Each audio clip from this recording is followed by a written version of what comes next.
Hello and welcome to CRATV, where we talk about politics, policy, and politicians, all from a conservative perspective, right here in the great state of California. So please take a moment, like and share the program, and encourage your friends to do the same. As we get started here, I want to remind y'all this is a membership organization. That's right. We are the oldest, largest, and fastest growing conservative grassroots organization in the Republican Party here in the great state of California. We work to help elect like-minded conservatives, people who believe in individual rights, individual responsibility, people who believe in the right to keep and bear arms, who believe in the right to life, who believe in limited government and, well, do not believe in taxes, or at least in higher taxes. The point is this. If you are a card-carrying member of the vast right-wing conspiracy in the state of California, you need to be a member of the California Republican Assembly and help us elect like-minded conservatives from dog catcher all the way up to governor and even up to president of the United States. Folks, it's real simple. Just follow the link in the description of this video. It's a join link. You follow it. You'll be able to find a chapter that is somewhere near or close to you. Or if you don't know what chapter you want to join, you can join as a member at large, and we will recommend a chapter that might be close to you. But please make sure you get involved.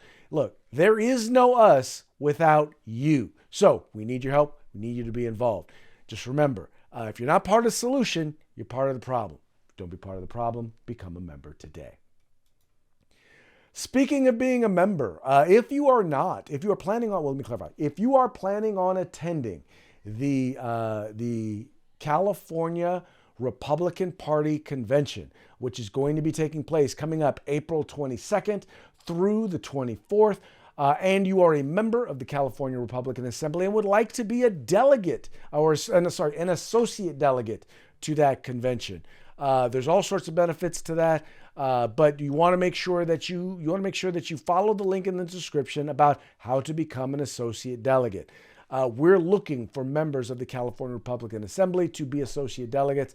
It's real simple. You have until April 12th in order to get it done. So please make sure that you do that. So please make sure that you do that. Once again, follow the link in the description of this video in order to make that happen.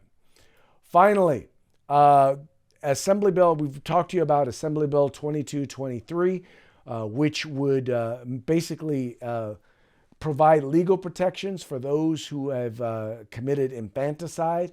The bill was up in committee today in the Assembly Judiciary Committee. Unfortunately, the bill passed out of the first committee. But that does not mean that it is over. The fight is not over. The bill was double referred, which means now it goes to another committee there in the Assembly Health Committee. So folks, we still need you to be a part of this. We still need you to make your voice heard. Once again, follow the link in the description to this video for AB 2223 and make your voice heard. Folks, like I said before, we've already killed 3 bills this year. We need your help to kill even more of these Democrat measures. That in this particular case, one that is seeking to end the right to life for children, not just a child in the womb, but in this case, a child that has been born. So please take a moment and make sure that you once again follow that link and make that happen.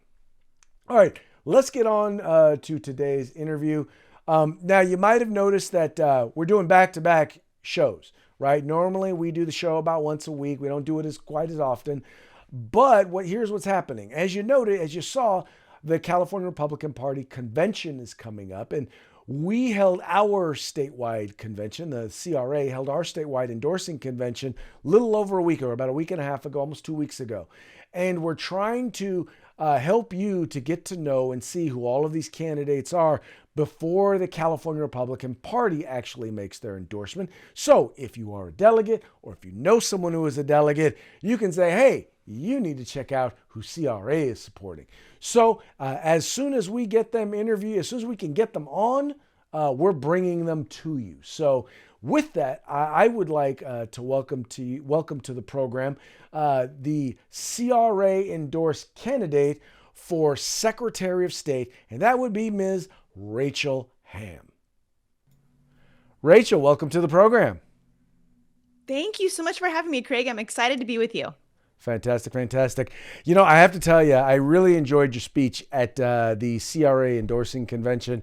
It was one of the best speeches of the day. So I just wanted to make sure that you knew that. I Goodness. consider myself kind of an aficionado of speeches. So when I say it was a good speech, I just tell you right now, I truly believe it was a good speech. Wow. Well, that is really kind. That makes me feel incredible. Thank you. Excellent. Well, do me a favor. Take a couple of minutes and just kind of introduce yourself to the viewers here at CRATV and tell them a little bit about why you are running for Secretary of State. Yes. Okay. So I have been married for 25 years. I'm a mother of four sons. Three of our sons are adults, and then we have one in high school. And for a lot of my adult life, I was a stay-at-home mom raising them, and that has gone well. I have some great kids that I'm very proud of. And then I wrote a book, and that book became a #1 bestseller. It's called Life Beginning. And that book really opened up speaking opportunities for me. And so I began speaking and sharing things about my testimony and things that I share in my book, and did that for a while. And then Live Nation ended up offering me a job. And so for the 3 years leading up to the COVID shutdown, I was working for Live Nation, hosting artists that were performing at our arena.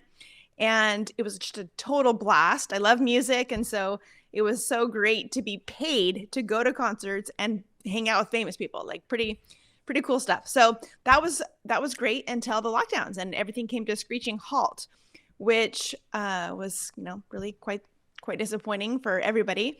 And I then ended up, necessity is the mother of invention, right? So that led me to need to do something with my time and do something productive. And I was very, very, very concerned about what I was seeing happening in the country as it regards to the freedom being taken.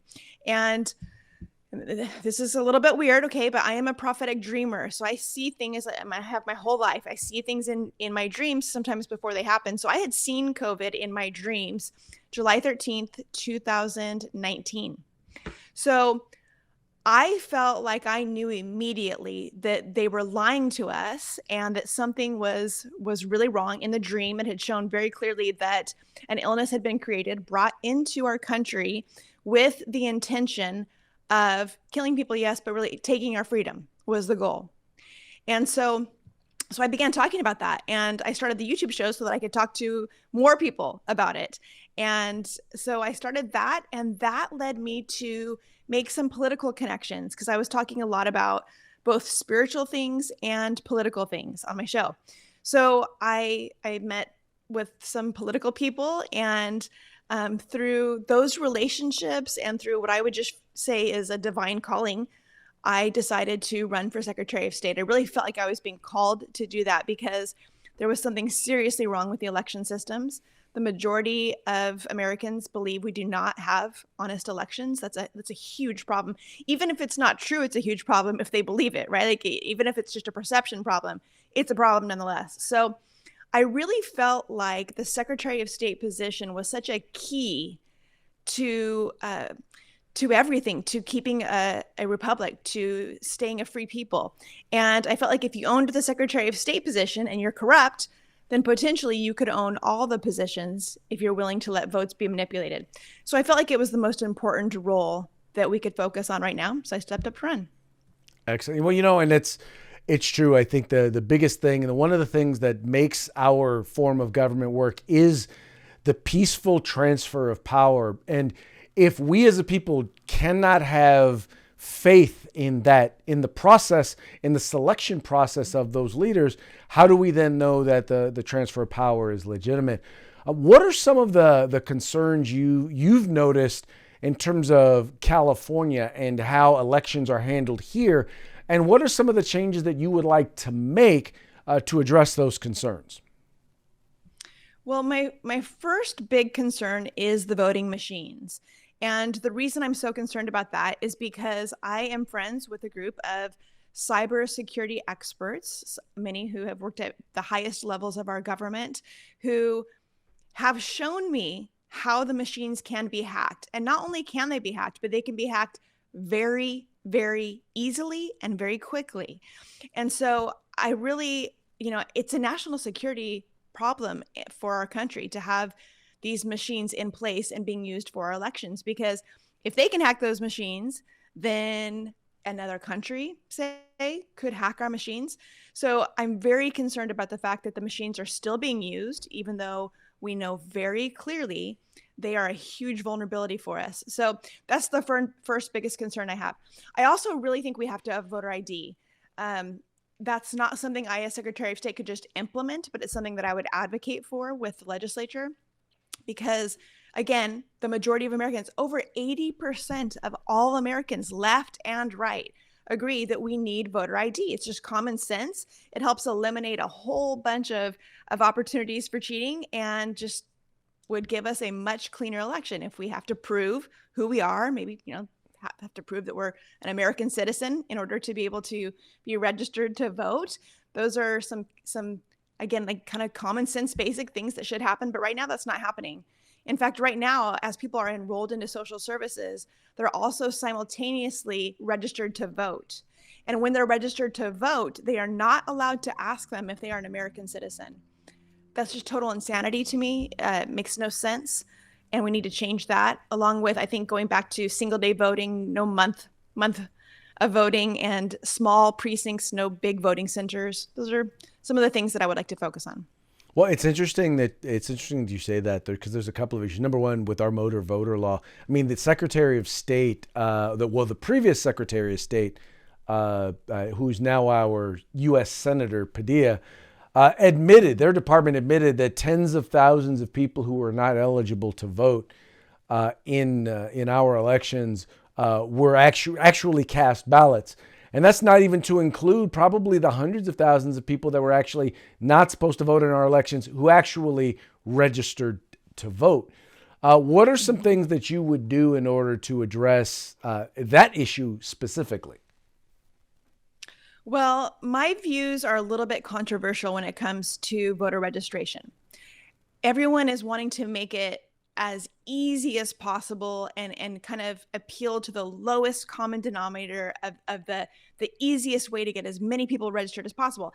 I see it the exact opposite. I want to make it hard. I want it to be something that people have to choose and re-choose and have to prove that they're a citizen and all that. So I would love, and again, I know this is controversial. Some people like it, some people hate it, but I think we should clean the slate completely and have people have to re-register, say, every 8 years or maybe even every 12 years. But you have to re-register. You have to stay, proving that you still want to vote, that you're still alive, and that you still want to vote, that you still live in the place where you're saying you live. And so that's what I would like to do with voter registration. There is a law, the National Voter Registration Act of 1984, that is really problematic, really makes it difficult to get people off the voter rolls once they're on. It needs to be overhauled. That needs to be changed. That's, again, something I would advocate to the legislature to make happen, because right now it's very hard to get people off, and I want to change that. I want it to be a privilege to vote, and I want you to have to actually have to work to sign up, not have it be that there's this auto enroll and every single person is getting a ballot and all that. I don't like any of that. Well, I think you and I would probably be in agreement on that. Voting is a privilege. I mean, it's a right, but let me say, it's not a privilege. It is a right, but it's one that should be protected, and we don't do enough to protect.